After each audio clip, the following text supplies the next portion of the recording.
The Britain that is going to be forged in the white heat of this revolution will be no place for restrictive practices or for outdated methods on either side of industry. Education, education, and education.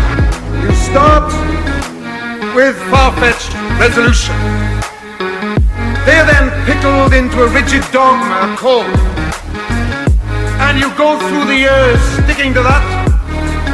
Outdated, misplaced, irrelevant to the real needs. We've changed the world before, and we're going to change the world again.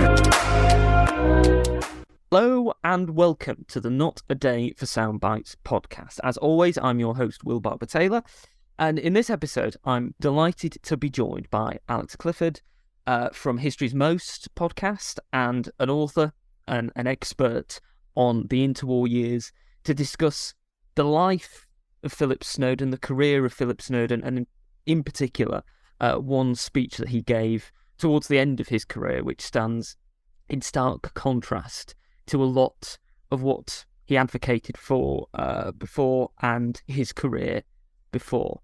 Welcome to the podcast, Alex. Thank you so much for having me, Will. It's a pleasure. It's great to have you on, Alex. And just before we get started, if anyone hasn't listened to History's Most, they certainly should do. It's a fantastic podcast. So I'm very delighted to have you on, Alex, and to spare the time to speak to me. The first question I'd like to ask is, could you just give the listeners a bit of context as to Philip Snowden's early life, where he came from? Of course, yeah. Snowden is a very interesting figure because he is one of the founding fathers of the Labour Party. And like most of the founding fathers of the Labour Party, that means he's kind of born and grown up in the 1860s and 70s, which is a very strange and distant world for us, I think, to imagine. Snowden grew up in rural Yorkshire, in a little Pennine village called Cowling. In fact, in a little hamlet, Ickornshaw, just outside Cowling. I've been there, and it is quite a dramatic landscape, but one which is, it's a town with one street, surrounded by moors. And Snowden, in his autobiography, talks about how, it was as unusual to have passers-by coming through the town and things like this. And this background and this context for him, he was growing up in a world of course, poverty, but also a kind of very Yorkshire. I mean, someone's described his socialism as not just the socialism of that era, but actually a distinct kind of Pennines socialism, because he grows up in a working class weaving community where his parents and many people in the village save every penny that they've got in the penny bank, and from that can earn a modicum of comfort, perhaps buy a book on occasion and things like this. And it's also a community completely imbued in Methodist Christianity, which again, for people familiar with the birth of the Labour Party, might not be surprising. Famous adage that the Labour Party owes much more to Methodism than to Marx. And although Snowden professes that at a very early age at Sunday school, he saw through all the religious nonsense, there's no doubt that the New Testament non-conformist Christianity has a big impact on his worldview. I mean, one of his and Keir Hardie's joint authored pamphlets, one of the most famous ones, is literally entitled "The Christ That Is to Be." So he grows up in this community, and with those values, he does quite well for himself. He can't afford to study beyond kind of 14, 15, but he does become a pupil teacher.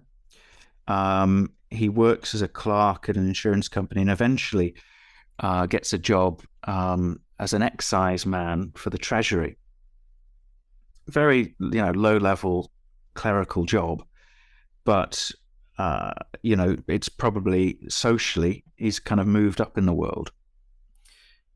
But in his late 20s, he was crippled by, he always thought it was a cycling accident. It may actually have been a kind of bone disease, but basically he loses the ability to walk.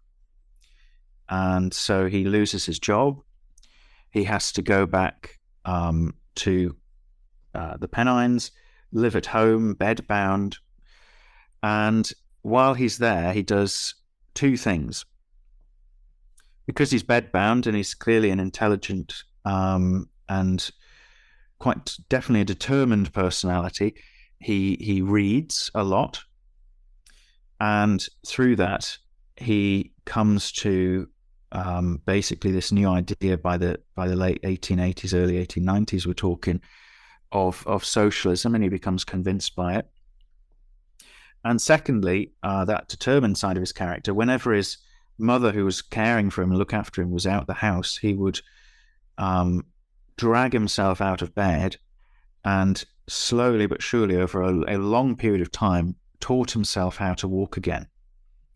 Using, for the rest of his life, he had to use two sticks. He was, certainly in our modern parlance, we would call him disabled, although no one kind of made a thing of that at the time. And again, it's quite moving, actually, part of his autobiography when he talks about how the first time that he walks to the end of his street, having obviously believed that he would never walk again. So it's, in some ways, West Yorkshire is the crucible of a lot of the early Labour Party, and certainly the ILP in the 1890s. So Snowden's quite typical of that. But also, there's a lot that is atypical about Philip Snowden's background, I think. Yeah, absolutely. And I think what's interesting also to note there is some of the commonalities in terms of background. You mentioned there that he grew up in a really rather rural background. The same can be said of both Keir Hardie and Ramsay MacDonald, though of course in Scotland as opposed to Yorkshire. And MacDonald similarly came through the Labour Party, again through a Christian socialist route, and was himself also a pupil teacher in his birthplace. Do you think that these kind of commonalities of birth and experience were crucial in helping to form a kind of bond between Snowden and some of the others like Hardie and MacDonald? He certainly seems to have had an interesting relationship with Ramsay MacDonald, doesn't he? Yeah, I think one of the interesting things about the early Labour Party and some of the founding fathers is that, like you say, they have very common life experience. They're all from very poor backgrounds. They're all self-made men. They're all autodidacts without any formal education. But also that they all hated each other, even though ideologically there was virtually nothing to separate them. Mm-hmm. So I'll take MacDonald and Snowden. Ideologically, there's very, very little between them. I think much more what it is a clash of styles and of personalities.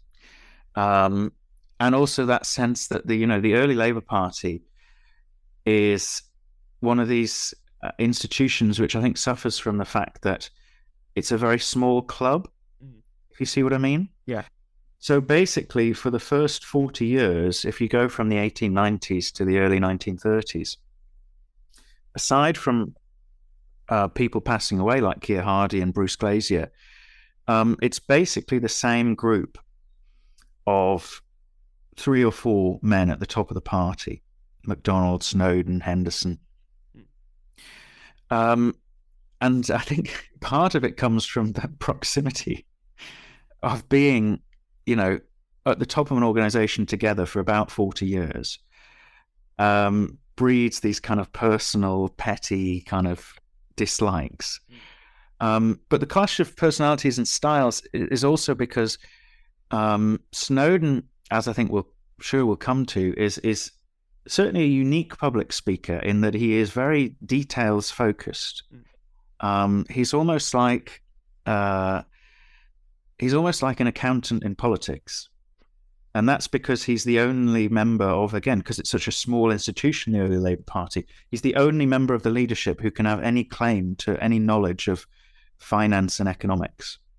And that comes from being a clerk, a minor tax official, basically. So, although he's certainly a very intelligent man, he's almost got the kind of worldview of the Treasury clerk.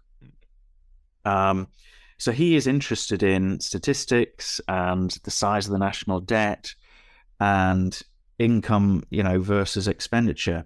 Whereas MacDonald is totally different in terms of political style. He, knows very little of economics. His main interests, I would say, is foreign affairs. But also MacDonald's style of speaking, even I think his supporters would concede, was very kind of flowery, quite emotional, quite abstract. And I think Snowden, over the course of like a 40-year relationship, gets fed up with a man who never deals in specifics. The other thing that's said of MacDonald is that he's very aloof, socially and personally, from the rest of the party, and certainly that's true after Bruce Glazier's death. He was very close to Bruce Glazier and his wife, and I think biographers note his kind of strong sense of melancholy and despair, really for the last kind of almost third of his life, after his wife dies and after his friends die.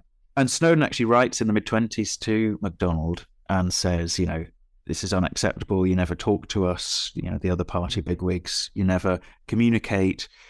And I think that's partly true, but it's also kind of ironic because Snowden was exactly the same.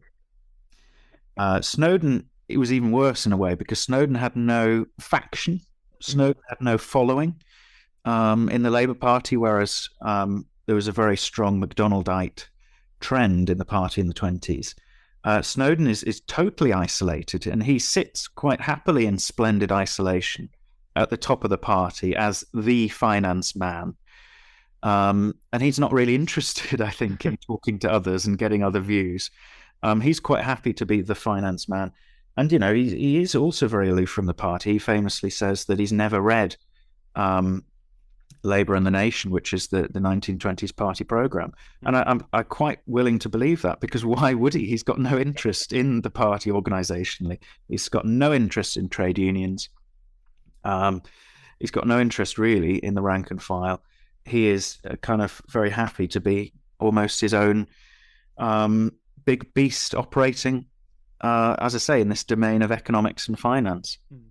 And I think it's interesting to note as well, in terms of the distance between Snowden and some of the other members, is that there are two other things that I think play a certain factor, aren't there? There's Snowden's teetotalism.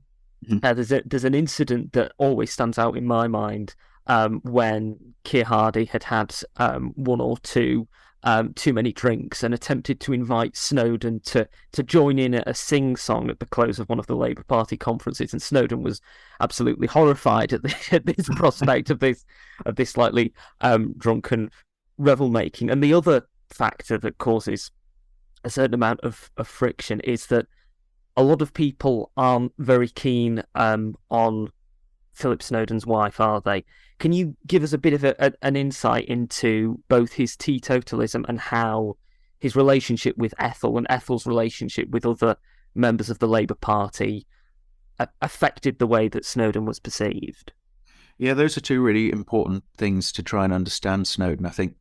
Teetotalism, obviously there is, particularly in the late 19th, early 20th century, quite a big overlap between teetotalism and progressive politics. And that stems from what people have called the ideology of the early Labour Party, shared by Hardie and MacDonald and the others, basic ethical socialism, which is, as I say, rooted to some extent in nonconformist New Testament Christianity. It's also built on this idea that if socialism is going to work, and of course in the 1890s and Edwardian period, it's a very distant prospect. Certainly people like MacDonald and Snowden never imagined that they would get access to the levers of power in their lifetime. I think that's an important thing to understand about them, is that they're kind of catapulted to power in the 20s, having spent their whole lives on almost like a missionary style mission, if you like, of preaching for some future utopia. But to go back to the teetotalism, the idea is that of ethical socialism, part of it, certainly not all of it, but part of it is around the idea that humanity will reach a higher moral plane. That in order for socialism, of course, to become a reality, some of the more undesirable and venal traits of human beings are going to have to be pushed to one side, if you see what I mean.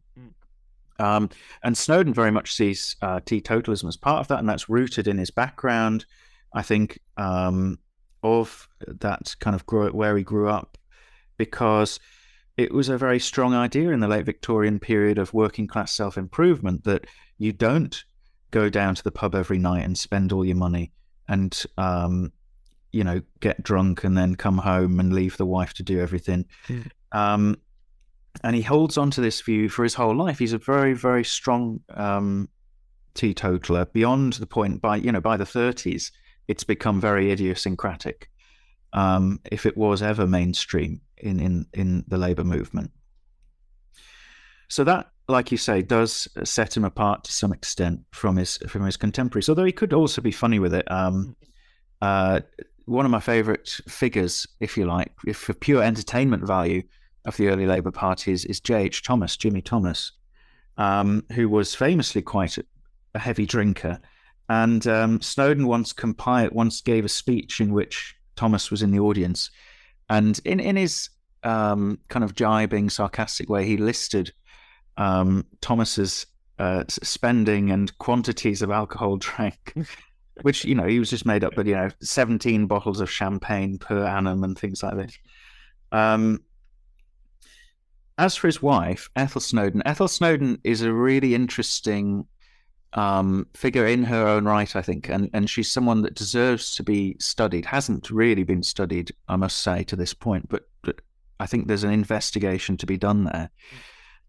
So she was a socialist activist, also in the Edwardian era, also from Yorkshire. They met and got married.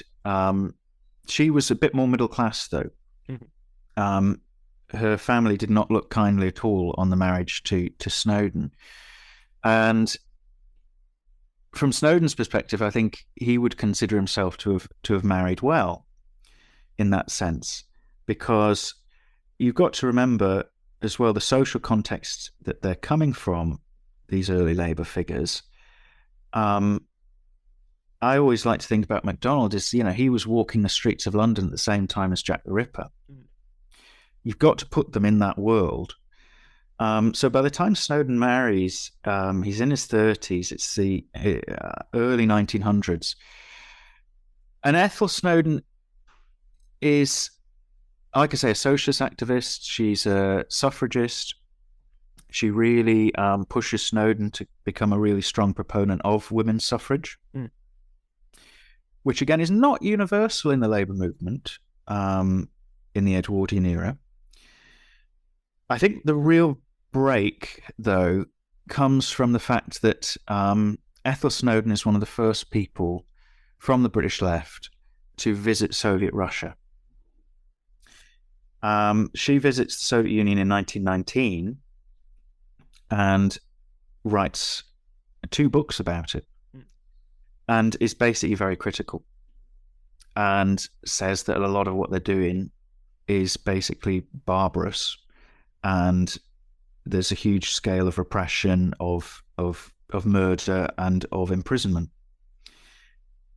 And obviously this is a very unfashionable thing to say if you're on the left, particularly in the immediate aftermath of the Russian Revolution, but also I'd say generally in the interwar period.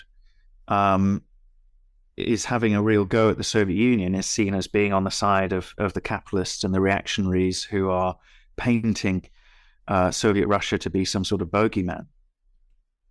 That really, I think, alienates a lot of people in the Labour movement, makes her a bit of a target, especially for the Labour left. And the fact that Snowden didn't, a large part, I think, owing to his health and his mobility, didn't go on that visit, but he lock, stock, and barrel signs up to ethos like anti-Bolshevism. And I think that certainly has an influence. And I think the other thing that alienates him, or leads partly to his alienation, is that he had always been an ILP man. And as the ILP flirts with more radical socialism from the early 20s onwards, he basically drops it and formally resigns his membership in the late 20s, by which time you can be a member of the Labour Party as an individual, separate to the ILP. And that cuts any remaining ties he might have had with kind of Labour organisationally, with a kind of base, if you like, that Snowden might have had as one of the really early figures of the ILP. But also Ethel seems to, in a way that Snowden also did, to be fair, rub people up the wrong way, and is something of, again, a social climber. But what I would say about that is, like I say, I haven't studied it. No one's really studied Ethel as much as I think is needed. I think I detect, though, to some extent, some kind of Labour Party sexism in there, in the kind of idea of the meddling wife who's making him do these things and turn against Bolshevism and things like that. Yeah, I think it's also interesting to think about the First World War and the impact that had on the left. Snowden is anti-war, McDonnell anti-war as well, and there is a divide between them and those who are in favour of the war. To what extent do you think the way that the First World War was interpreted at the time by a lot on the left was that it was similar to the Boer Wars that had happened not that long beforehand, in being seen as a imperialist war, and it was a war of imperial powers, and that coloured the way that some of the figures on the left, some of the most important figures on the left, viewed it, because there is a real split at this time in the Labour Party over the issue of the First World War, isn't there? You have some members of the Labour Party who are MPs serving, especially during the late stages, in the coalition government. You have those, again, on the opposite side, who were really vociferously opposed to it, don't you? Yeah, it's, I think, again, often overlooked what a serious split it is, and how much kind of soul searching it causes. For people like Snowden and McDonnell, they are aghast at the fact that so many of their colleagues can kind of patriotically back the war and speak at, recruitment events and things like this. I mean, Labour backbenchers in August 1914, trade unionists spontaneously break into the national anthem in the House of Commons. And for people like Snowden and McDonnell, that is anathema. And that obviously creates a tension there where, Snowden during the war actually gets arguably his most radical phase of politics, in that he is a leading figure in the kind of infamous short-lived British-Soviet movement in the 1917, which, as he was always at pains to point out, was in response to the first Russian Revolution, the February Revolution, the pro-democracy one, rather than the Bolshevik one that would come later that year. But he's driven into that radicalism by the fact that he feels that the mainstream of the Labour Party has totally got it wrong, and that colleagues like J.R. Clines and Arthur Henderson are willing to serve in the coalition. Appears to be, I think, mystifying to people like Snowden. equally, I think the really important thing for what we're going to talk about later is that it sets a precedent of Labour schism, because after the war, everyone comes back together, and actually it's quite remarkable how easily the Labour Party fits itself back together, and then obviously goes into its breakthrough decade of the 1920s. And there's a sense, I think, in 1931, when the split happens that Snowden's going to be involved in, that this is just 1914 all over again. That the party has got it wrong. The mainstream of the party has got this wrong. At this kind of unique situation, we'll temporarily go off and do our own thing, but that basically all will be fine. And that notion, although it might seem a bit ridiculous, is actually backed up by Henderson, who replaces MacDonald as Labour leader when MacDonald joins the national government, or also forms the national government. Henderson replaces MacDonald, and he explicitly says, just like in the First World War, Ramsay's gone off to do his own thing, but I'm sure it'll all be fine in a few weeks. Is more, I'm paraphrasing, obviously. Yeah. But that's basically what he says. So I think it sets a precedent that people like Snowden think they can follow, but of course end up not being able to. Yeah. And in terms of that entry into power, the breakthrough elections in the 1920s, what do you think was the general feeling when amongst the Labour members, in particular Snowden, when Labour managed to achieve power in the 1920s briefly, in early 1924, and then again in 1929 going forward? Do you think that there was a sense that this was the inevitable result of a decades-long struggle, or do you think that there was a kind of shock and a surprise that suddenly the figures who had been agitating on the outside for so many years, outside the two mainstream parties, the Conservatives and the Liberals, had suddenly leapfrogged over the Liberals and then leapfrogged over the Conservatives to be able to form a government? Was there a kind of internal shock there that made it difficult for them to initially govern? I think surprise is certainly one of the important emotions. Snowden wrote a pamphlet in 1922 called "If Labour Rules," which he took his title partly from the fact that the aforementioned Jimmy Thomas had written a book in 1920 called "When Labour Rules." And Snowden, again, with his kind of sarcastic way, was kind of, well, I'm not quite as confident as that. I think you've also got to remember that by the time we get to the 1920s, MacDonald and Snowden are in their 60s, so they probably wouldn't have expected this to happen in their career. They probably didn't think they would live long enough to see Labour govern.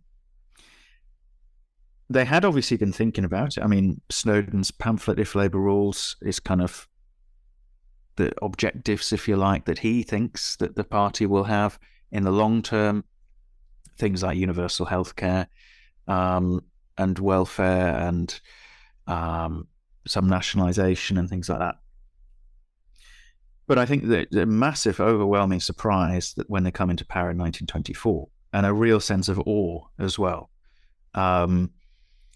Clines writes in his autobiography as they go to the palace to be sworn in, that he just can't believe that, the son of a farmer, of a weaver, of a railway cleaner are going into Buckingham Palace to become the ministers of what is literally the greatest empire the world has ever seen in the 1920s.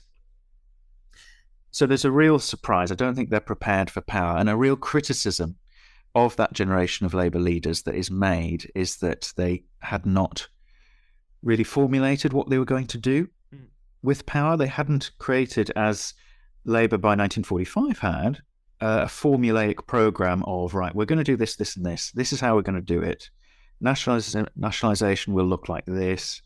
And the generation before, people like Snowden, never really sat down and worked all that out.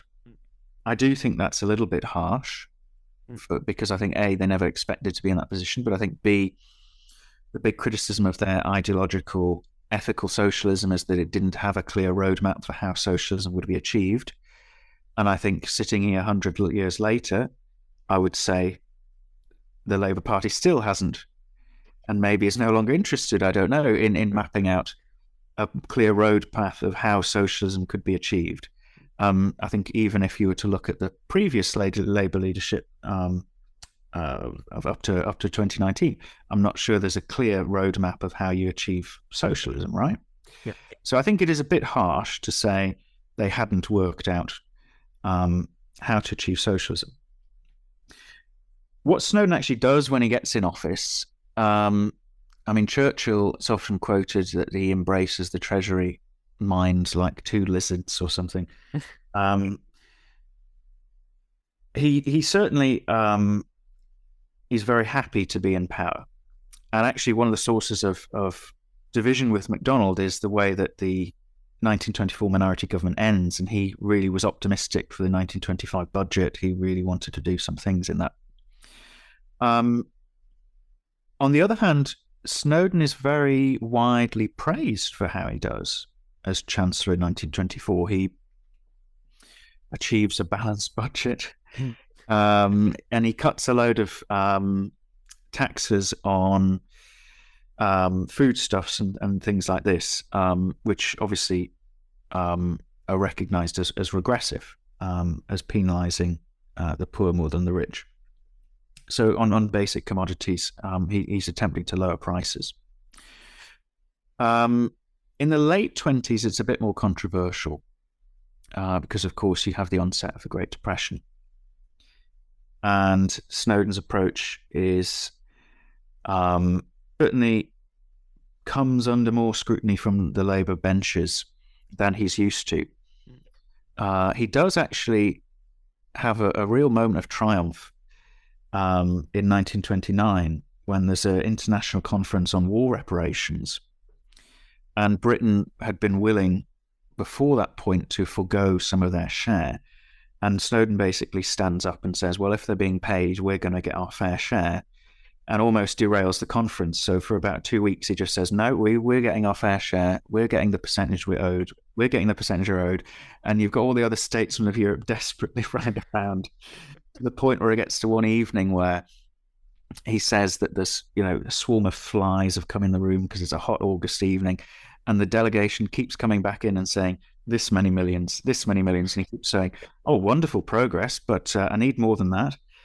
Just every half hour they keep coming in and say, this many. He's like, that's great, but more, please. And he comes back to Britain as a national hero. He's hailed as the Iron Chancellor. It's very... I'm not sure it's something that a lot of people in the Labour Party might be proud of now, because it's very kind of Little Englander, almost like, standing up for British rights on the continent. But he's hailed as a national hero. He's met by sort of swarming crowds when he gets off the train. And probably that's the high point of his entire career. But like I say, ultimately, shortly after that, you get the Depression, and suddenly they're facing much greater challenges than they thought they were going to be facing.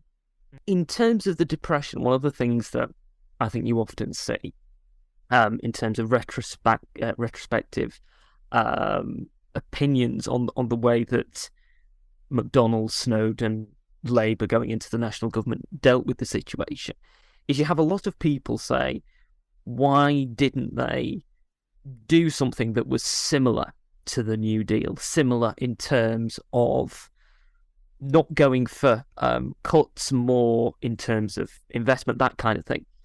Looking at that argument, why do you think they didn't go for something like that?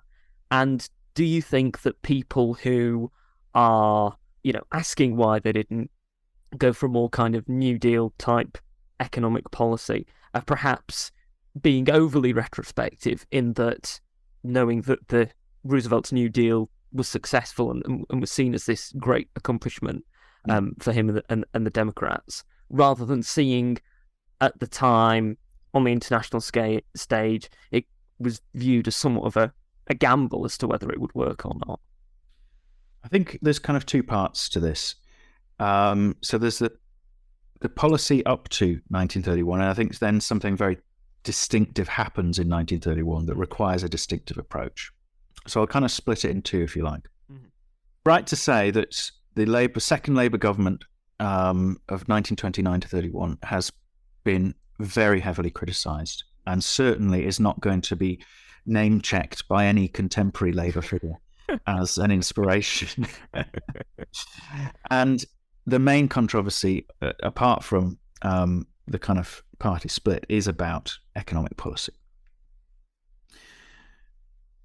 Snowden was certainly not a Keynesian, and he was not a deficit spender. He was imbued with the financial ideas of the 19th century when he'd grown up, and the Treasury that he worked for, like I say, as a very minor official, it must be said, but in that he saw national debt, as a fundamentally almost evil, because for two reasons. Because number one, and it's a line you still hear today, is that you are burdening future generations with a huge problem, which, if it can be avoided, best not to. And number two, because ethical socialism of the Snowdens and McDonalds was built on the idea that socialism, when it will come, will be built out of a prosperous capitalism. So it's the opposite of Marxism, really, that, it's going to come out of crisis and collapse, in that the only way we can achieve things like universal healthcare or a proper welfare system would be if the country's prosperous. That's the only way we can actually do that. And again, I think people that criticise that might think, well, has the Labour Party actually moved any further along from that? They still basically want to spend lots of money by making the country prosperous within a capitalist framework, more or less. So that's the context from which Snowden is viewing what's happening. The other thing I would say when I say Snowden isn't a Keynesian is that there are basically no Keynesians, because Keynes is one economist. He's certainly a famous economist in the 1920s, but he's still to write his general theory. That came out in 1936. Are there other ideas floating around? Yes. Would those ideas have made a difference? Not necessarily. Keynes, during the period 29 to 31, says pretty much everything and anything. He fluctuates wildly in his advice, because MacDonald actually does bring him in as the government's economic advisor and does listen to what he has to say. But Snowden, unsurprisingly, based on what I've said, is no interest in listening to Keynes. So that's one problem. And the other thing is that what Keynes has to say is not really, from a progressive point of view, particularly attractive, in that he's basically, his argument in the slump, as they call it at that time, in 1930-31, is caused by the fact that wages are too high. And he thinks the labour force is too immobile. He thinks people need to move out of depressed areas, things like that. So actually, I think a lot of progressives wouldn't today think, oh yes, that's exactly what we need, up wages in order to boost productivity. So I think there's a bit of a false argument there, in the sense that Keynesian things had not really been ironed out to the point where it offered a clear alternative. The other thing that you've got to bear in mind is there's minority government relying on the support of the Liberal Party to stay in office.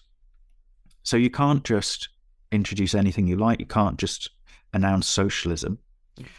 And people have criticised, Robert Skidelsky's book in the 60s is the classic one, because often the history of the interwar period was really written in the 1950s, 60s and 70s, which of course is the golden age of Keynesianism. Mm-hmm. And I think that's really coloured what's the perception has become. Now, David Lloyd George, who was a Liberal leader at the time, did have his famous yellow book and his We Can Conquer Unemployment program, which was public works, which was as close as you'll get to a kind of British version of the New Deal. And it was big road building program and everything like this. Now, I can't claim to be an economic historian, and I think it is really tricky economics, historical economics, because the what if is nearly impossible to measure. And it's also actually really quite hard to measure the actual things that do happen. So when the British economy recovers really quite strongly and quickly by the mid-30s, you see a lot of people say, oh, but it's in spite of the policies of the government. So it's really hard to say what is causing a lot of economic things, particularly in the past. Nevertheless, people better than me, Ross McKibben, for instance, wrote a very influential article on the economic policy of the second Labour government. And he basically said, because it's kind of drift, the Labour Party doesn't go in for really harsh austerity, but it equally doesn't do a New Deal spending. That's probably the best of both worlds, and that it probably engenders the recovery that is to come remarkably quickly in the second half, by the mid-30s. And by avoiding some of the really harsh austerity that, for instance, Germany instituted in the early 30s, you made sure that people in Britain, although of course there was a lot of material suffering, it wasn't anywhere near as bad as it was in the United States or Germany. Whilst also treading this fine line of maintaining the confidence of both the markets, but also of Parliament as a minority government. And the reason that's so crucial, and it isn't quite as simple as people like Skidelsky said, well, the Liberal Party wanted to spend money on public works, so why didn't Labour go along with that? It's because actually, funnily enough, to understand this, you've got to actually understand the politics of the Liberal Party in 1930-31, which was basically disintegrating, and which half of the MPs, more than half of the MPs, would break away from the mainstream leadership in 1931. Mm-hmm. And they broke away from the leadership basically because they saw Lloyd George as too soft on socialism, and because they absolutely did not agree with the economic policies that Lloyd George was advocating. Mm-hmm. So I don't think there is a parliamentary majority for a New Deal, basically, in the early 30s. Which kind of makes all of what we've just said really irrelevant, because I simply think it would have been impossible to pass through the House of Commons. Obviously, the speech that we're going to come to was a broadcast for the 1931 general election. Can you just explain as to why, at that point, the national government felt that they had to go for a general election? But what had happened in 1931 was a very severe and serious crisis. And I think before I kind of even talk about the details, it's important to get that across, because it's often minimized in the histories that are the kind of historical narrative that is formed in the 1950s to 70s. Minimizes that crisis, because in the age of Keynesianism, it seems like, oh, well, they had nothing to worry about. But it's basically a confidence crisis. It's a run on the pound. There are lots of complex reasons why that came about. But one of them that is not unimportant is a confidence crisis in the British government's finances. And the idea that the British government was spending loads of money whilst its tax receipts were collapsing, and that there was a huge deficit opening up, and they had no plan to fix that deficit. And this creates a run on the pound in August 1931. And one of the reasons, actually, that before we started recording, I said this episode is quite relevant to contemporary events, is because it bears some similarities to what happened in Britain in the autumn of this year, of last year, sorry. In that if the money markets decide that they don't have confidence in the economic policy of the government and its soundness of finance, it doesn't really matter what the economics are, because it's a confidence crisis, not really an economic crisis. Does that make sense? Yeah, yeah. So you will see people still coming out and saying, well, actually, Liz Truss got it right. That economically it was sound, that these policies are right for... And that may or may not be. I might happen to say I don't think they are, but but it's irrelevant, because the perception on international financial markets was the government hasn't got a clue about how it's going to pay its way. And that was the perception of the Labour government in the August of 1931, was they've got a huge deficit and they're not doing anything about it, and it's a minority government and it's weak and it's been seen to drift for 2 years without it. And it was a confidence crisis. And Snowden proposes, as a way of restoring international confidence, basically a huge package of tax rises and spending cuts. And I think, to boil down a very complex situation, it comes down to Snowden believes it's necessary to cut unemployment benefit by 10%. He thinks that that's equality of sacrifice. Lots of other salaries are being cut. He would point to the fact that since the Depression hit, cost of living has massively decreased. So actually the unemployed are better off in 31 than they had been in 29. Obviously, on the other hand, lots of people in the Labour movement think that that is intolerable, that a Labour government cannot be seen to penalise the poorest in society. And actually the split in the Labour Party, the cabinet, which is 11-9 in favour of Snowden's plan, but obviously it's too great a split for the government to carry on. The kind of cabinet rebels, if you like, led by Henderson, who oppose this, don't think that there isn't a crisis, or don't think that nothing needs to be done, or don't believe in an alternative economic policy. They simply believe that it can't be the Labour Party that does this, that it would be better that we leave office, we allow a Conservative government to take over, they will cut the dole, and maybe even that'll work to our party political advantage anyway. But the argument in 1931 in the Labour Party is often misunderstood. So it's not about competing economic policies, it's about whether we should be the ones to cut the dole, basically. Should we say, look, we are the party, the governing party, it's our responsibility, the country's in crisis? Or should we say, actually, that's unpalatable, it'll divide our movement, it's not something that we should do, even if it is necessary?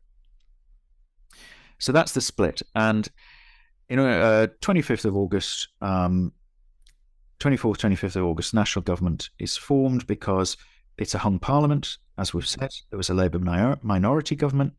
So the King calls on MacDonald, and he insists actually that he wouldn't accept MacDonald's resignation, that he needs to form an all-party coalition.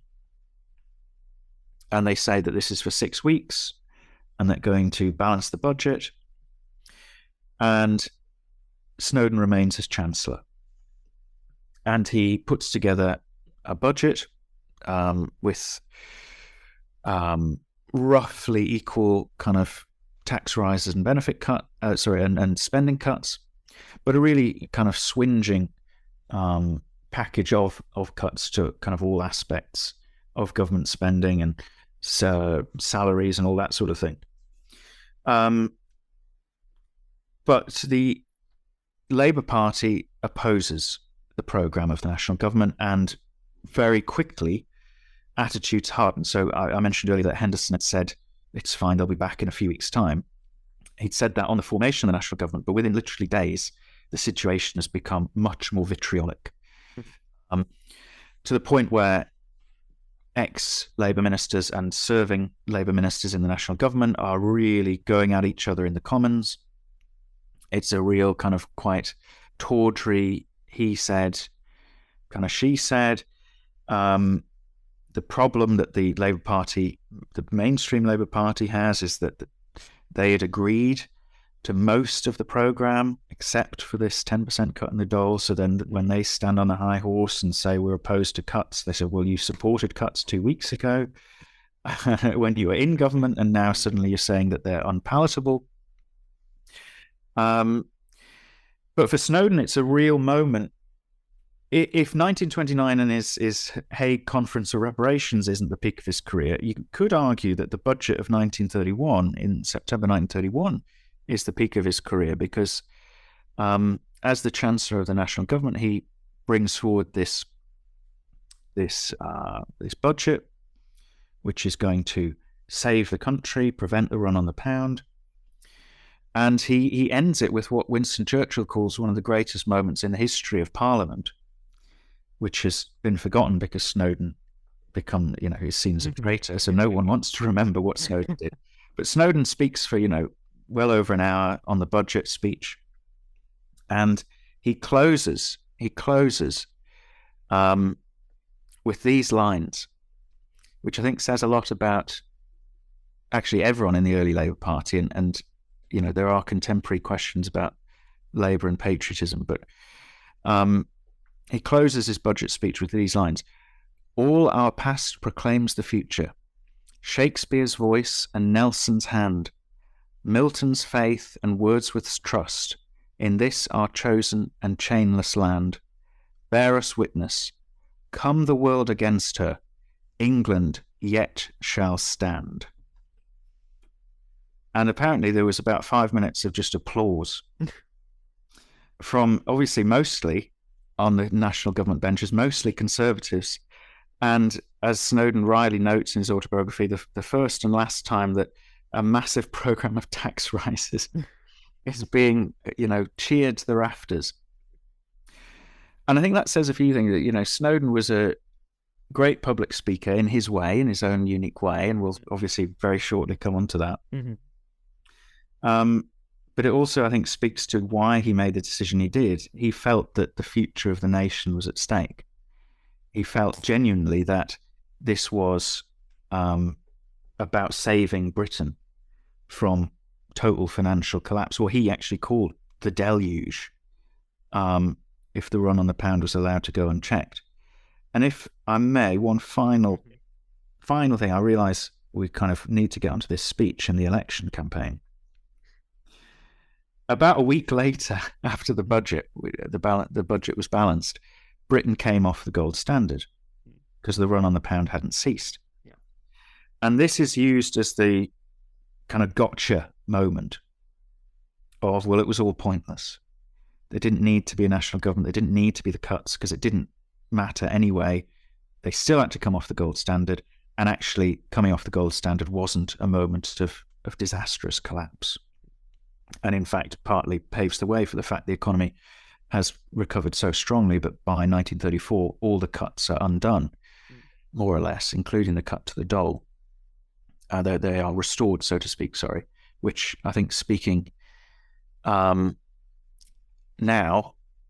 13 years on from 2010-11, is quite an envious position to think.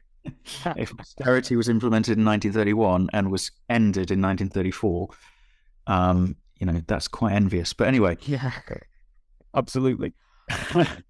But I think you're right to focus on that Snowden viewed it as a situation of peril for the country, in a situation of danger, and that's what comes through in the speech. He begins the speech by it's a broadcast to the nation for the general election campaign, and he says that there is a red light in front of him that is part of the wireless arrangement, and this is a red light that is warning of danger to be avoided. I'm going to give you this warning tonight. And just looking at that early section of the speech where he says that this is an unusual election, I can well understand that you feel rather puzzled about it.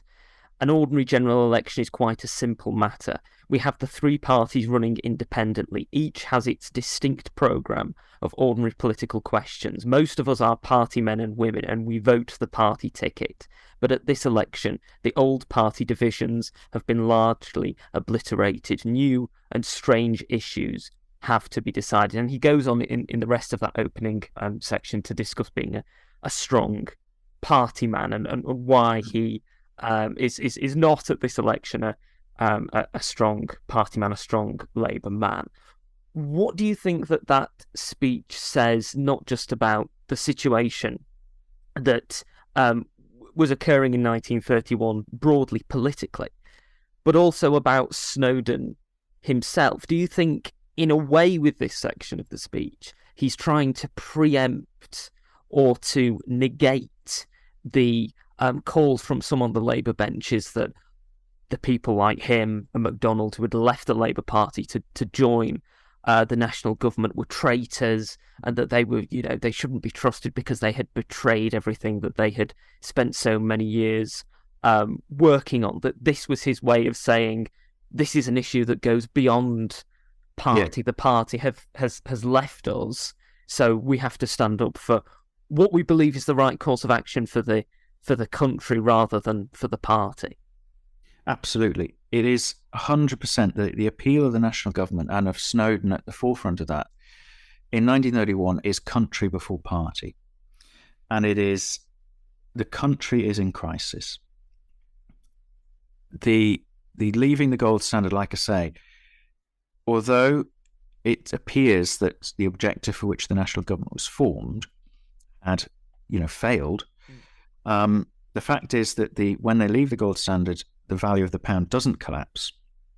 And Snowden would argue in this election that is, and indeed in this speech, that is because the budget has been balanced, because there is a government with a parliamentary majority, and because there is a government of men of all parties.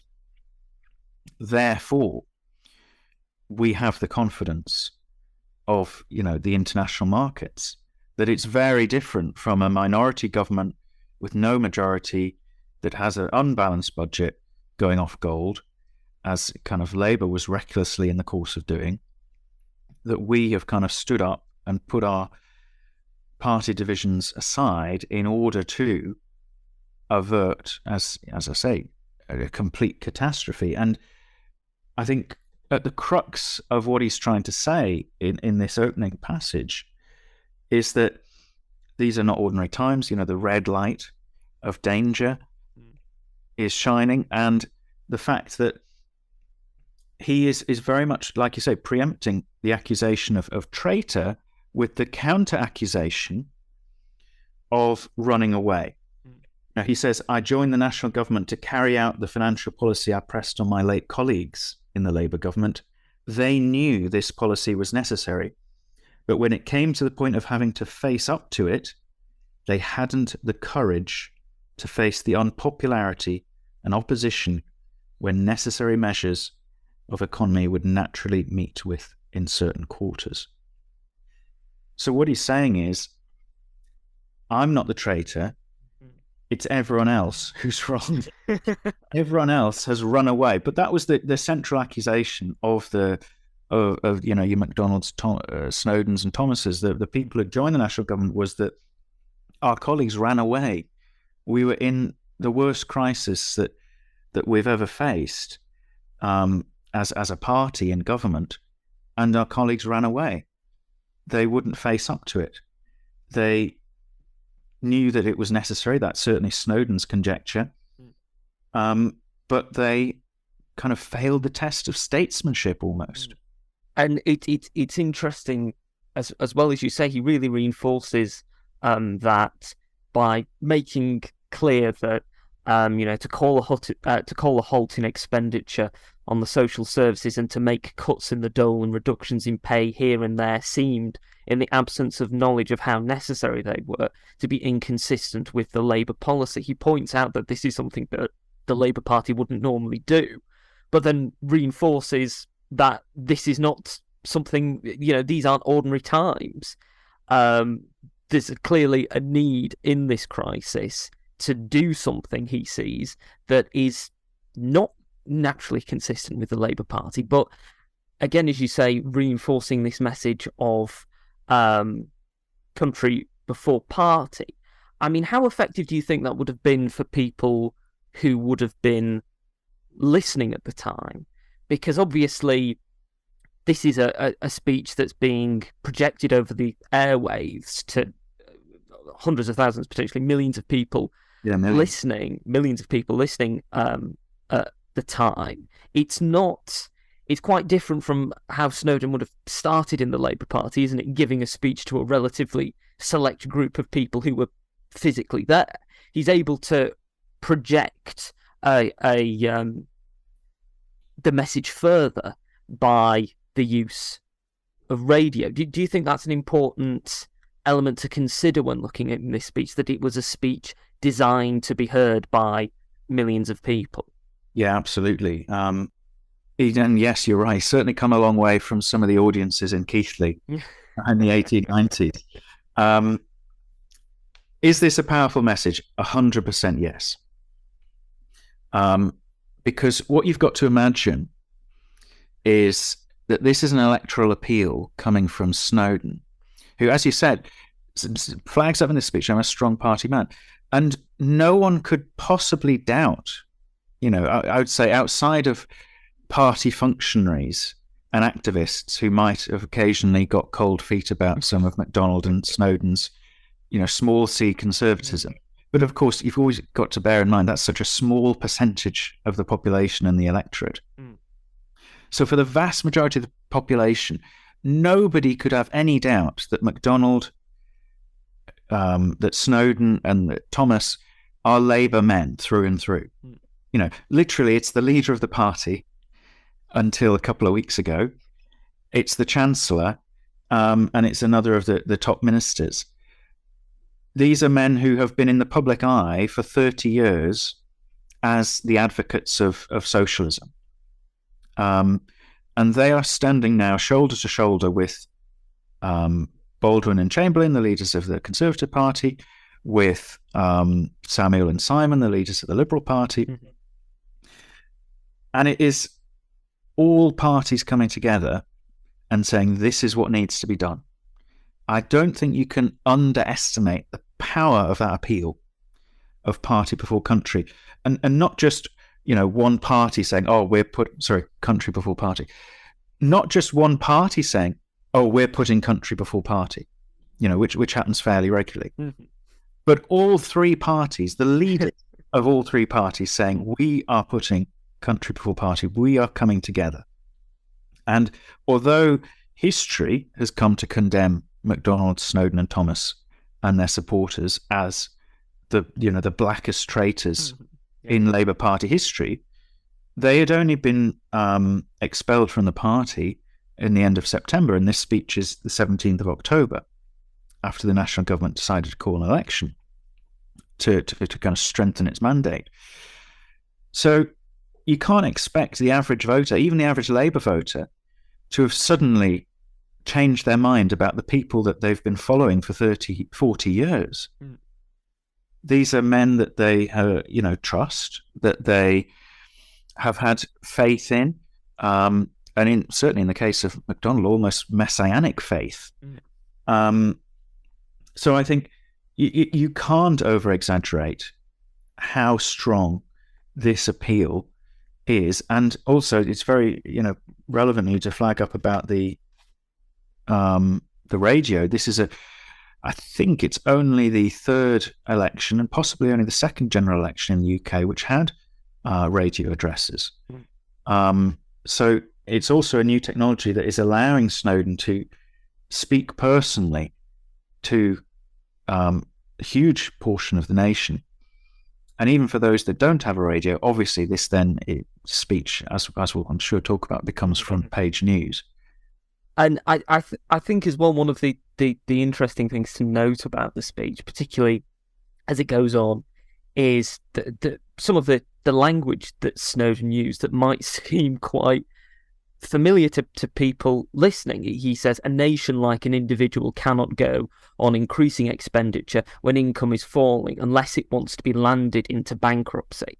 And later on, in the second page of the speech, he says, I may mention the fact now because no harm is likely to be done since we have balanced the budget. But the situation was so serious that by the middle of November, if we had allowed things to drift, there would have been no money to pay the unemployment benefits. There's this really interesting line that you can see from the language that Snowden is using, which, as you pointed out, is picked up from the 19th century economists of his own early youth and working in the Treasury, that idea of a balanced budget. And you can see it going through history, but not on a Labour side, more of a Conservative side. You can see these as being arguments that could be made by Margaret Thatcher, David Cameron, more recent Conservative politicians.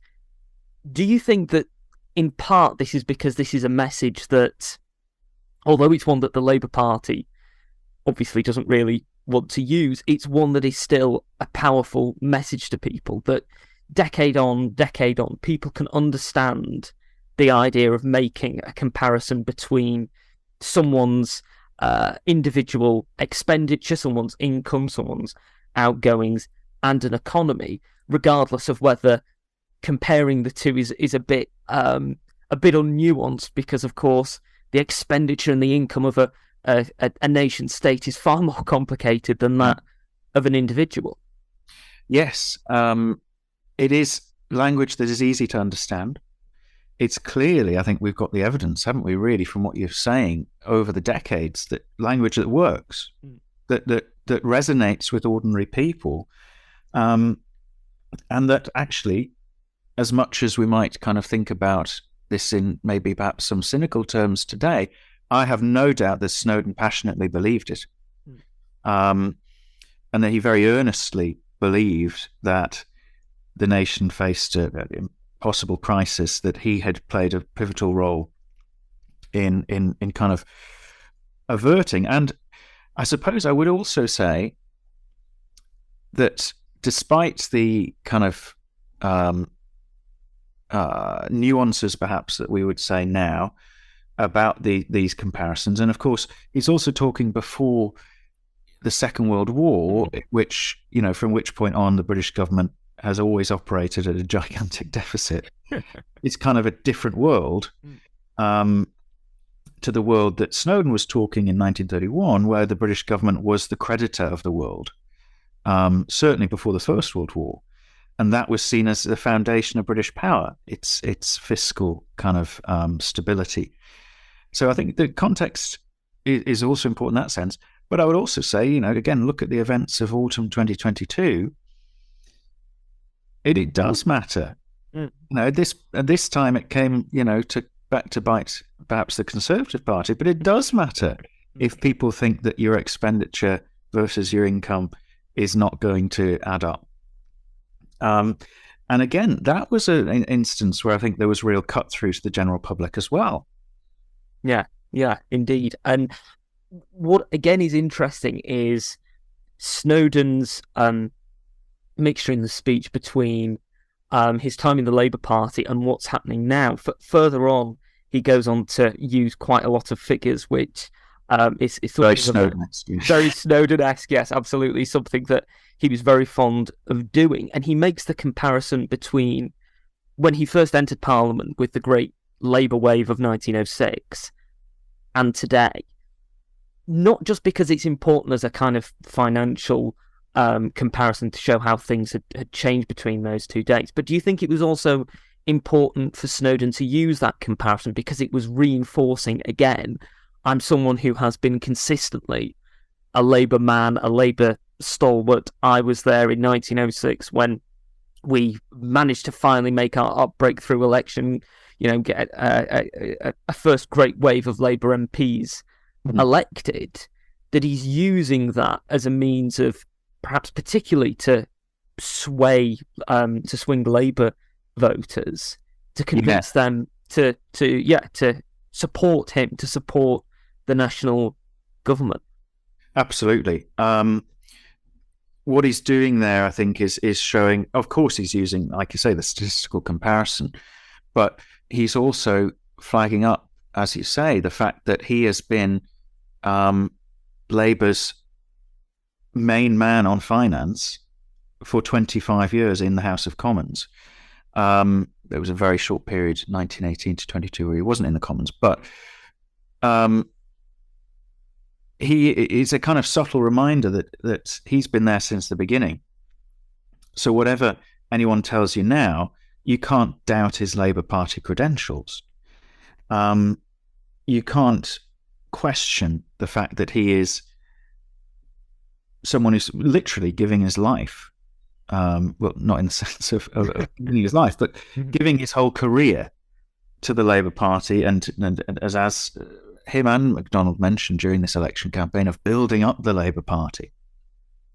And I think that also ties into a very real sense that both of them felt that the party had abandoned them rather than they had abandoned the party, that the party had turned on them, had obviously expelled them when they felt that they had done what was right. And that they had no real desire for a break. Well, MacDonald certainly didn't. Snowden, I think there is a slight nuance, because first of all, he was retiring from the Commons at this election. He wasn't contesting a seat. So his kind of time at the front of the Labour Party was going to be coming to an end anyway, whether or not this kind of split had happened. But also the fact that he increasingly had, I think, become frustrated by the stance of the Labour Party during his time in office, 1929 to 31, by the amount of criticism as he'd received, by the fact he saw the party as moving towards more materialistic objectives, whereas, of course, the kind of ethical socialism of the Edwardian era that he'd been brought up in was much more kind of utopian and moralistic. So I think there was a frustration that's also coming out, whether I'm the real kind of Labour Party here. I'm there since the start. This new generation kind of have their ideas, but that's not what we founded this on. And actually, before the Commons was dissolved, he had said in a very barbed comment in the Commons to the Labour benches, it's all very well for you to say what you like. Again, I'm paraphrasing here, but you lot won't be here for very long, as in you're going to lose your seats. Which actually turned out to be quite pertinent. One of the things that is interesting as well with this speech is that earlier I mentioned that there's language that listeners may recognise as being repeated again and again, but there's also language that is somewhat more of its time and seems a bit more remote. There's a section towards the end of the speech where Snowden quite explicitly and in quite full-throttled detail discusses free trade and says there is no more stern and unbending free trader than I am. A free trade or protection were the issue at this election. I should be on the side of free trade. Now, why in this speech do you think he was focusing on free trade and saying, the Labour Party is not a free trade party? Its candidates are saying that from 1,000 platforms, they have issued an election programme which involves the most extreme form of protection. Why do you think he was focusing on that particular issue in this speech? Because it was an issue that was really close to his heart. And by 1931, Snowden, I think, is really a bit of a dinosaur in this sense. But free trade had been a Victorian and Edwardian stalwart of progressive politics.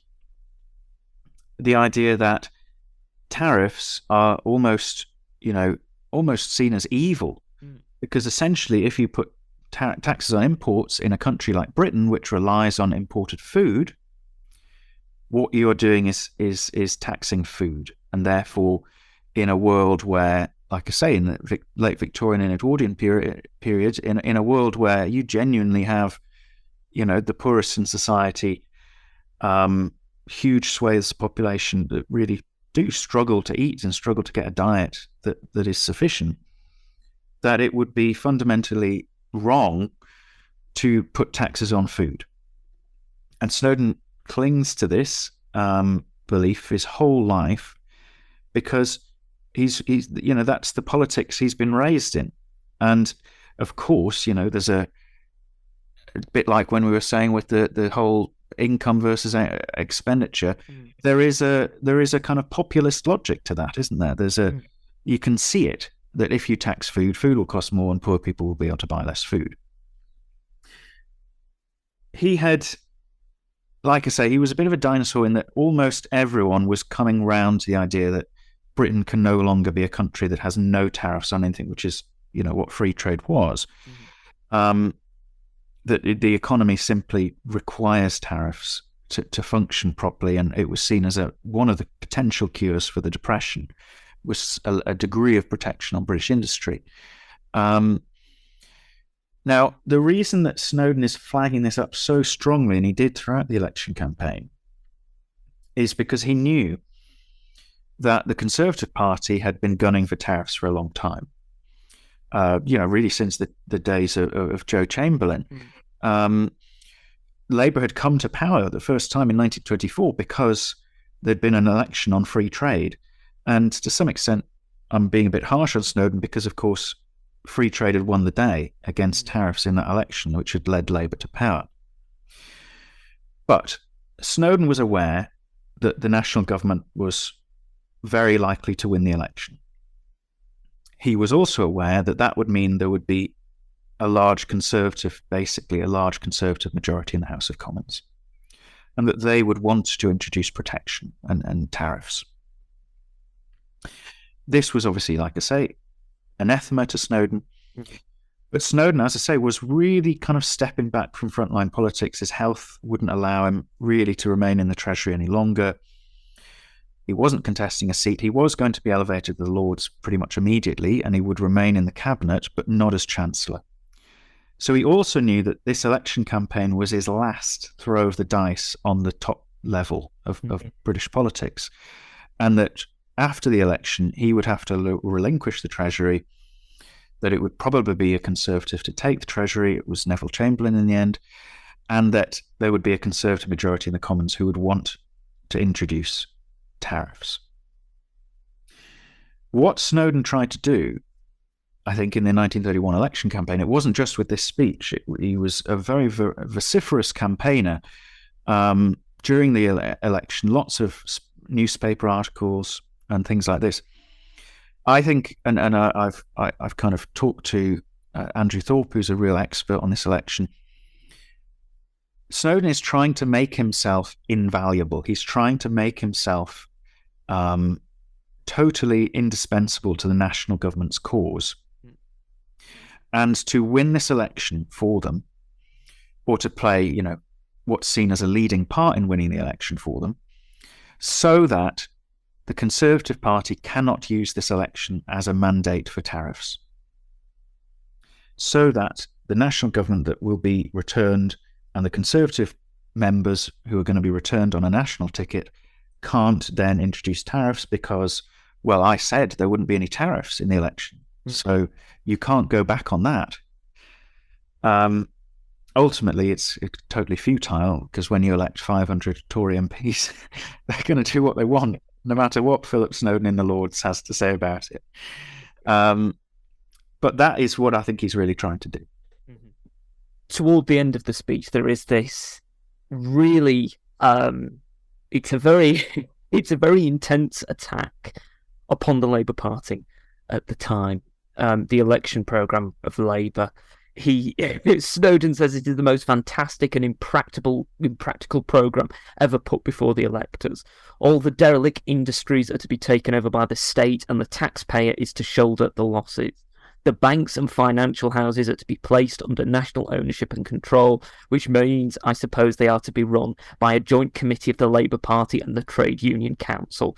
Your investments are to be ordered by some board, and your foreign investments are to be mobilised to finance this madcap policy. This is not socialism, it is Bolshevism run mad. Now, this seems as much an attack on some of the principles that are associated with the Labour Party as you can possibly imagine for someone who is so a part of it, it is an attack very much on the idea of nationalisation.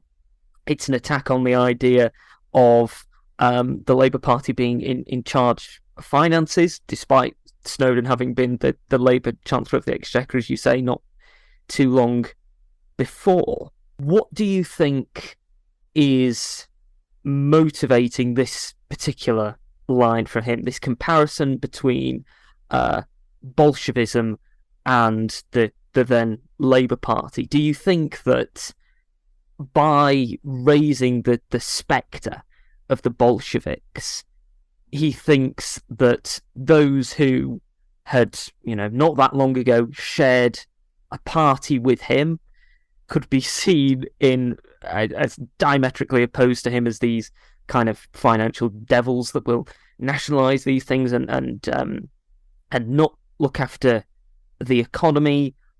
Or do you think that it's very much heartfelt? Do you think that there is no cynicism at play, that he does see at this point his former colleagues as being like Bolsheviks rather than, as he puts it, evolutionary socialists? I think the Bolshevism run mad quote is the one part of this speech that gets quoted very, very frequently. If you look at a popular history of this period, it'll say, and the former Labour Chancellor Philip Snowden condemned the party as advocating Bolshevism run mad, despite the fact he'd supported the same thing just 2 months before. So it has a huge impact, and it's had a huge resonance in the Labour Party and Labour historiography ever since, because it is seen as the ultimate betrayal. Mm-hmm. And if I think Philip Snowden would be devastated to hear this, but I think if Philip Snowden is remembered today for anything, it's probably this quote, this passage of his speech. So I think it's worth really understanding and unpacking what he's trying to say and why. Mm-hmm. Is he truly saying that the Labour Party, that his colleagues of just 2 months before are Bolsheviks, are Reds under the bed? I don't think so. As much as he really didn't like people like Arthur Henderson, he hated everyone else. And as much as I think he would have taken some real kind of spiteful glee in delivering this, and I think he would have had a real smile to himself about the reaction of his former colleagues, I don't think he genuinely believed that the Labour Party was full of Bolsheviks. I mean, he'd been a big part of ensuring that never happened. So what's he trying to do? I think there's a couple of things to kind of unpick. One is, the tenor of this. It's pretty extreme. And when you have, say in Andrew Marr's History of Modern Britain or whatever, when you have one paragraph on the 1931 election, and this is the quote that's used, you're like, goodness me. Snowden and his cronies, what a bunch of traitors. Awful people. Yeah. Again, talking about Andrew Thorpe's book, which is the study of 1931 election, you've got to put this in context in that the tempers, particularly between the ex-Labour and the current Labour leaders, were extremely fraught in this election. Mm-hmm. So absolutely, Snowden is saying this to have a real hit, a real dig at the Labour leaders and say, and throw an accusation at them. And I think, it's obviously, rather scurrilous. I don't think anyone would deny that. On the other hand, the attacks on people like Snowden and MacDonald were equally vociferous and personal, and also, equally inflammatory and at times libelous, you could say.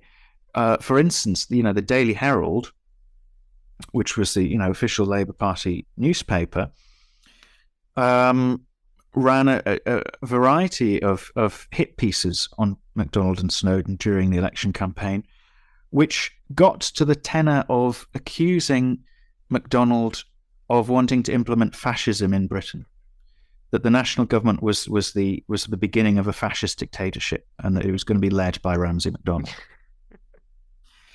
So that's important to put it into the context of the tenor of this election campaign, right? So if people are throwing around fascism and communism. Secondly, he is clearly having a swipe at the Labour Party programme. In fact, that passage opens with, "I hope you have read the election programme of the Labour Party." And as I think you said, he calls it the fantastic, impracticable, and it's not socialism, it's Bolshevism run mad. Yeah. So it's actually a very specific attack, not necessarily on the Labour Party, but on their programme in this election campaign. And I've seen it written possibly in that Marr book that he was condemning the policies that he stood for just 2 months before. That's not entirely true, because the Labour Party programme in the manifesto in the 1931 election, I think I would argue, is the most radical programme ever put forward by the Labour Party in any general election. And it certainly isn't something that Snowden would have willingly signed up to. When Snowden and MacDonald and Thomas were kicked out of the party, Beatrice Webb, who's always quoted because her diary's been published, and it's funny, isn't it, that people's voices in history become really much more amplified if you have a published diary or a published collection of your letters. Then suddenly they're seen as a real kind of voice for that period. But she was very happy that they left, because she was like, oh, well, the right of the party's gone. The right wing of the Labour Party has been ejected. The fact that she and her husband went on to be advocates of Soviet communism in the 30s is by the by. But the programme of the Labour Party in this election was very, very radical. So it called for the immediate nationalisation of not just the kind of commanding heights of the economy, things like, coal and steel and things like this, but also finance, right? So the entire banking system of the UK would be taken under public ownership. And that's what Snowden's talking about when he's talking about, your investments and things like this. Now, that is like I say, it's a very radical policy. And it was also suggested by the Labour Party that what they would do is that they would do this by order in council, which is like a kind of, basically in the British Constitution, it's rule by decree of doing a measure without parliamentary approval. So it is pretty bold stuff. And what he's also saying is this doesn't make any sense, given that your railways and your steel mills and your coal mines are all currently, in the doldrums with the Great Depression, that we are in a really tight financial position, and suddenly we're going to take on these new loss-making industries as well. How is that going to engender growth? In of itself, you could say it wouldn't.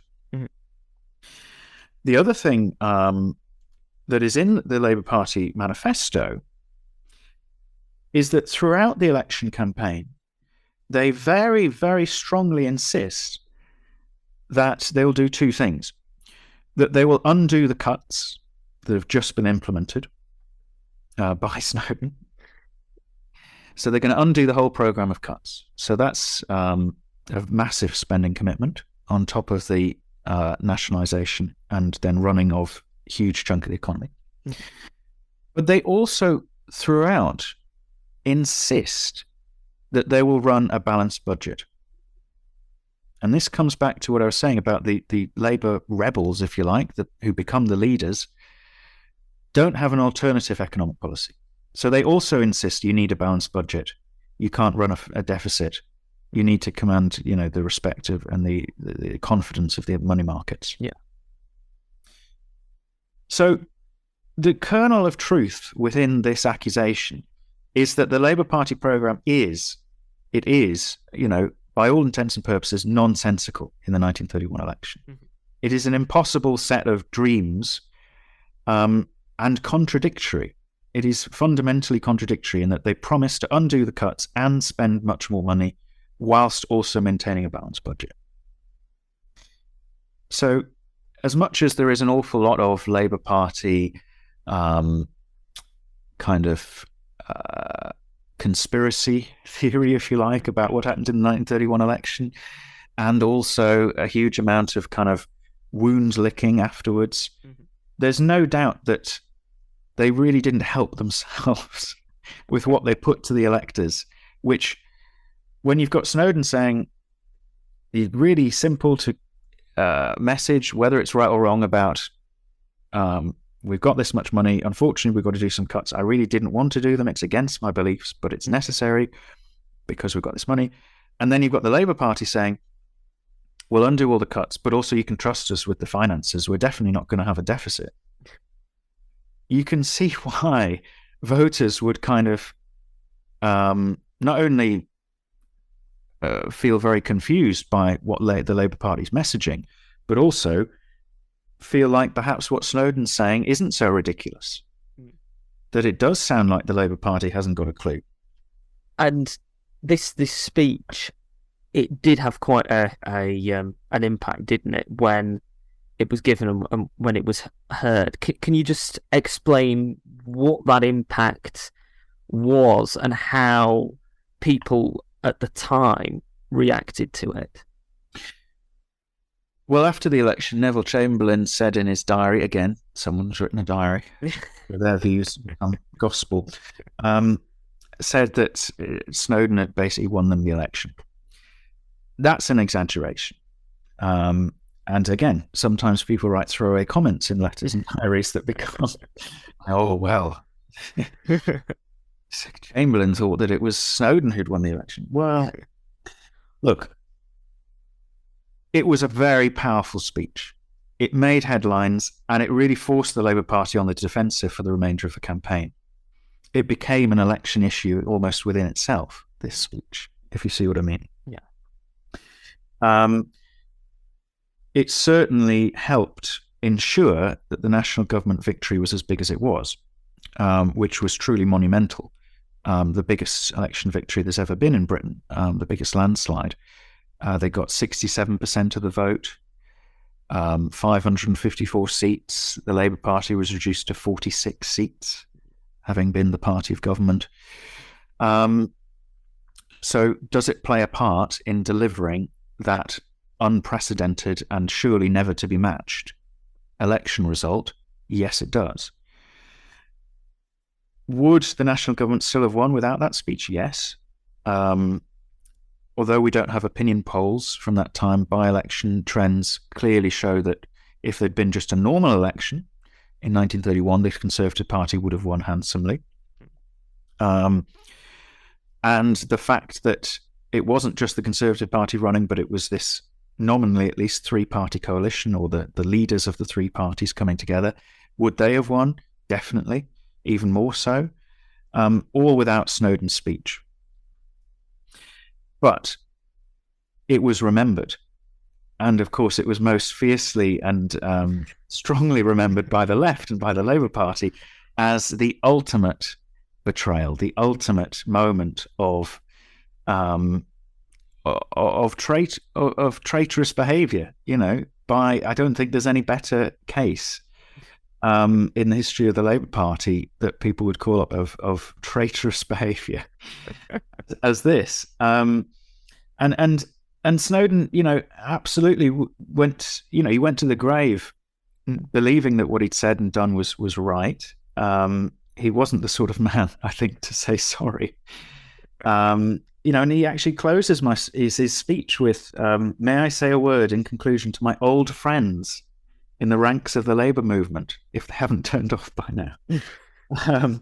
He says, my recent action may seem to them inconsistent with my past. I assure them it is not. I am supporting this national government as a temporary expedient to do the work which I would fain to have seen a united Labour government undertake. I am doing this because I do not want to see the work of a lifetime brought to rack and ruin. to none more than to the working classes, it is more vital that a strong national government should be returned. And that is what he thought he was doing with this speech. And that is what millions of voters, including at least probably about 2 million Labour voters, also kind of believed. And I think this speech would have certainly had an impact, with those, like I say, if they hadn't turned off at that point, with those Labour friends that he's had for so long, because you can't deny that it's a powerful message. You can't deny that Snowden would have had a resonance and respect even after joining the national government. His own constituency in rural Yorkshire, that he's obviously stood down. He's not running, but they elect a Conservative in what had been a safe Labour seat because the Conservative is running under the national government banner. And I think this speech plays a part in a huge number of safe Labour seats voting Conservative because they vote for the national government candidate, because Snowden and people like him are calling on their Labour friends to do so. And do you think, looking back on this speech and looking back at Snowden's career in total, in retrospect, that speech, the speech we've been talking about, and the time that he spent in the national government have perhaps coloured a lot of historians and a lot of people to viewing the full breadth of what Snowden did with the Labour Party and his significance? Because, as you say, it's very unlikely that any contemporary Labour politician or even a Labour supporter would go back and cite Snowden or MacDonald or even the 1924 government as something to be remembered or to be inspired by. Do you think that it's a bit unfair on them, and particularly on Snowden, and you think that maybe now, 100 years on, perhaps we can view them with a bit less vitriolic dislike? Yeah, I think it is important to try and get beyond the vitriol. As a historian, that's one thing that you've got to really try and do, right? Yeah. I do think that there is in the Labour Party of today this kind of gap. It's almost Stalinist in that the founding fathers of the party are eliminated from the history and the remembering, right? Yeah. They're literally erased from memory and only remembered as traitors, which means the work that MacDonald and Snowden did in building the Labour Party, which if you were to pick two individuals, if you had to narrow down to two single human beings who did more than anyone else to get the Labour Party from a obscure movement outside of Parliament into a party of government, it would be those two. Then I think this speech and the actions of 1931 have completely obscured that work and have meant that they're not remembered. And I think also has meant that the work that they did do, and perhaps the beliefs that they had, that a kind of ethical socialist ideology, has come in for more criticism than perhaps it might otherwise have done, because it's coloured. And what they did achieve and what they did believe, you've almost got to try and track a thread through to why did they betray the Labour Party and why did they turn against it so viciously? Well, there must have been something wrong with their beliefs and their ideology and their worldview or whatever. So absolutely, I think it's also meant that Snowden, for those that do study him, has a reputation as quite a kind of vicious, quite a kind of cynical and unpleasant individual. Whereas, although he was certainly quite cold and, as I said, not very close to many people, he was actually, to those who were his friends, very kind-hearted and a nice company, and used to like singing songs in Yorkshire dialect. So maybe that's where Keir Hardie got it wrong. But I think it's, and again, when we talked about Ethel, we talked about maybe a hint of sexism creeping into the way that people saw her at the time. I also think there's a stereotype, a kind of 19th, 20th century stereotype of the kind of bitter cripple. I mean, someone twisted by pain and disappointment. And I think that has seeped into the way Snowden's remembered because of this speech and because of the language he chose to use. He's seen as this kind of strange and twisted and almost kind of Shakespearean villain type figure, which again probably doesn't help us to actually understand the historical man. Absolutely. Well, thank you for taking the time to join me, Alex, and to discuss this speech and Philip Snowden's life. If people want to find out more about you, the excellent books that you've written on the Spanish Civil War, the podcast History's Most, and anything else that you're getting up to, where should they go to find out more about what you're doing? On Twitter, at History's Most is our Twitter account for the podcast. We've done specials on the 1931 crisis in even more detail than we had covered it today. And stuff about my books is there. And I'll also say that I'm in the process currently of editing a new edition of Snowden's autobiography, which hasn't been published since 1934. And that will come out sometime next year for the centenary of the first Labour government. Well, hopefully listeners will be keen to pre-order that when it's available and to read the autobiography in full, because it is a incredible piece of work, and as you say, there are some very funny parts. He's a really good writer. He's a really good writer. Yes, absolutely. Well, thank you once again for coming on and recording the podcast, Alex. Thank you so much for having me, Will. It's been a real pleasure.